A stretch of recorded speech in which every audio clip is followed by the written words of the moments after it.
स्वप्निल पाटिल जी, वृंदावन से। श्री हरिवंश महाराज जी, आपके चरणों में कोटि कोटि प्रणाम। महाराज जी, आज इस शरीर का जन्मदिन है, इसे भागवतिक पद्धति से कैसे मनाओ? नाम कीर्तन, घंटा 2 घंटा नाम कीर्तन करो और 2-4 संतों को भोजन पवा दो।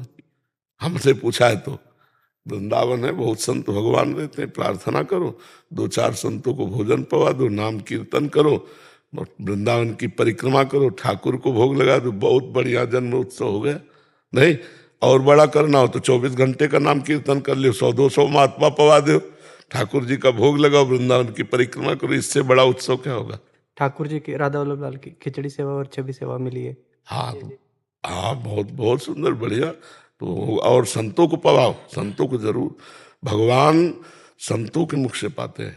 जो भगवान नाम जापक संत हैं, अगर एक तरफ भगवान को भोग लगाओ, एक तरफ संत को, तो एक दिन खीर की यज्ञाहुति होती थी, राजा किसी अनुष्ठान को पूर्ण करने के लिए ऐसा, तो 2-3 भजनानंदी ब्राह्मण यज्ञ करते थे। एक दिन उनके मन में आया कि इतनी मेवा मिष्ठान की खीर जो है अग्नि भगवान को आहुति करते, एक दिन हम भी पाके देखे, तो पर्दा लगा दिया, बस केवल ऐसे बोलते स्वाहा, और आवाज पूरी गई कि पहरेदार को समझ में आवे, और इसके बाद सब तीनों मिलकर खीर पाए। तो भगवान प्रसन्न हो गए और स्वप्न में राजा को कहा कि आज जैसी यज्ञ हुई ऐसी तुम्हारे यहाँ कभी यज्ञ नहीं हुई, और मैं आज वाली यज्ञ से प्रसन्न हूं। तो वो आए राजा और चरणों में गिरे, बोले महाराज आज जैसी यज्ञ की तो भगवान प्रसन्न हो गए, रोज ऐसी यज्ञ क्यों नहीं करते थे? तो उनका कोई शिकायत कर दिया क्या, उपहास तो नहीं कर रहा? बोले महाराज आज तो यज्ञ की ही नहीं। बोले तो? बोले आज तो हमने पाया है।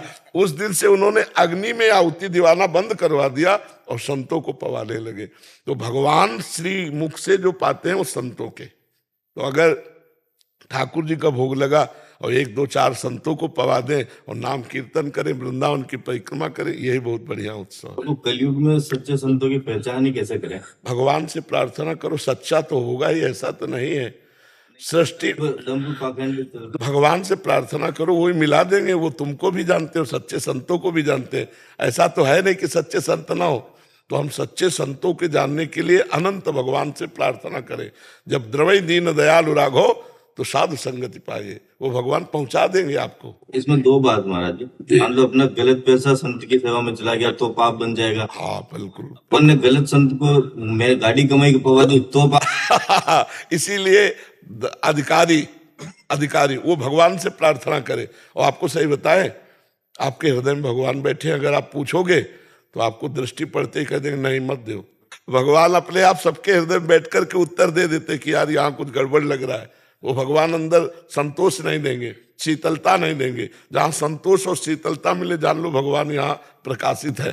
प्रयास रूपी एक लक्ष्य है मेरा कि अगला जन्मदिन श्री जी के साथ निकुंज में मनाए, ऐसा एक भावड़ा मेरा लक्ष्य है। तो कैसे शरीर छोड़ के जाना चाहते हो क्या अगले जन्म? मतलब श्री जी को जल्दी पाना चाहते हैं। कुछ नहीं, ऐसा कुछ नहीं सोचना चाहिए। अपने को जितने दिन प्रभु इस भूमंडल में रखे, खूब डट के सेवा करनी, नाम कीर्तन करना, दूसरों को उपकार करना। काहे को हम जाए?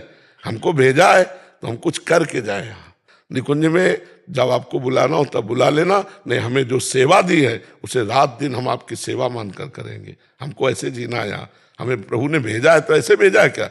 हम यहाँ कुछ करके जाएं, दूसरों को सुख दे के जाएं, कि कोई हमारी याद करे, ऐसा हम करके जाएं। हमको निकुंज जाने की जल्दी नहीं है, हमको जल्दी है कि शरीर छूटने के पहले हम ऐसा कुछ करें जिससे हम हजारों का मंगल, हजारों का कल्याण, हजारों की याददाश्त बने। तब तो हमारा आना सफल हुआ। सुअर कुत्ता की तरह जन्म हुआ, मर गए, इससे मतलब क्या रहा?